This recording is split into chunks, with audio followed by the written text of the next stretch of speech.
I feel pity for people who look down on worship. I'm not judging you. I'm just saying, you have no idea what you're rejecting. Worship is not for the weak. It's not an emotional show. It's not a waste of time. It's not just a Sunday tradition. This thing, worship, this thing will build you. When life is breaking you down, worship will quietly build you up. When people leave, when storms rise, when hope is low, worship becomes your oxygen, your invisible weapon, your unseen builder. Worship guides you. When confusion clouds your mind, when you don't know if it's God's voice or your feelings, worship brings clarity, because in His presence, lies, fear, and chaos die. This thing covers you. Yes, there are attacks you survive not because of your prayers, but because of your worship. Because when you worship, you invite heaven into your space. You attract angels. You draw the attention of God. Psalm 22 verse 3 says, God inhabits the praises of His people. That means God lives where worship exists. So if the enemy wants to reach you, he has to pass through God first. Worship warns you. It exposes things. It shines light in dark corners. When you live a life of worship, you'll feel uneasy around the wrong people. You'll lose peace about fake opportunities, because God speaks clearest in the atmosphere of surrender. I feel pity for people who treat worship like a warm-up to the sermon. They don't know this thing. This thing protects you. 2 Chronicles 20 tells a story. Jehoshaphat and Judah were surrounded by enemies, but instead of picking the best soldiers, he picked the best singers. They worshiped before the battle, and the enemy destroyed themselves. Worship fought for them. No sword, just sound. No violence, just reverence. No bloodshed, just belief. I feel pity for people who are too proud to cry in worship, too focused on their outfit to lift their hands, too busy checking their phone to kneel before the king, too numb to realize the one responsible for their life is listening. Because worship, this thing touches the one responsible for your life. Your breath, your calling, your favor, your family's protection, your children's future. It's all in His hands.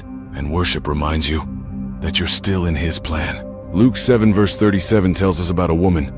She had a bad reputation, a shameful past. But she entered a room full of religious men, and she didn't speak a word. She just cried. She broke her perfume. She washed His feet with her tears. She worshipped. And Jesus said, your sins are forgiven. Your faith has saved you. Go in peace. No sermon. No 5 steps to success. No deep prayer. Just worship. And her entire life changed. I feel pity for people who think worship is optional. This thing shapes you. It molds your heart, humbles your ego, breaks your pride, and builds your character. Worship saves you. It's not just a song. It's surrender. And that kind of surrender is louder than a shout, stronger than a strategy, deeper than a routine. This thing, it teaches you. Some of the deepest lessons I've learned from God didn't come from a pulpit. They came from the floor. Tears in my eyes, arms lifted, mouth shaking. In worship, God told me who I am. In worship, God showed me who to leave. In worship, God warned me about an attack. In worship, God healed my wounds that words couldn't reach. This thing, it fills you. When you're dry and distracted, when you're leading others but you yourself are tired, worship becomes your well.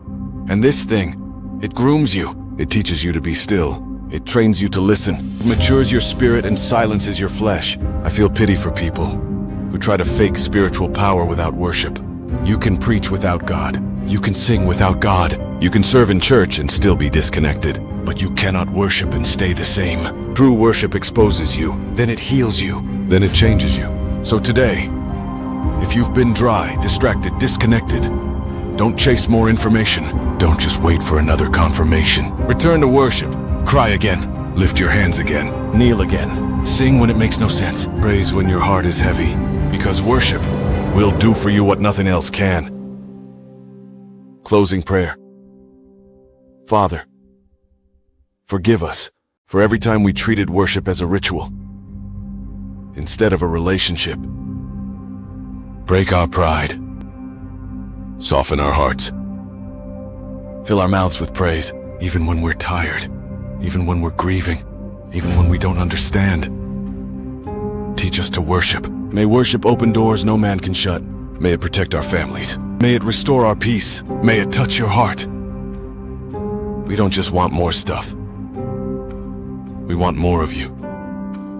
We don't just want answers. We want your presence because you are everything. And worship is our way back to you. In Jesus' mighty name. Amen.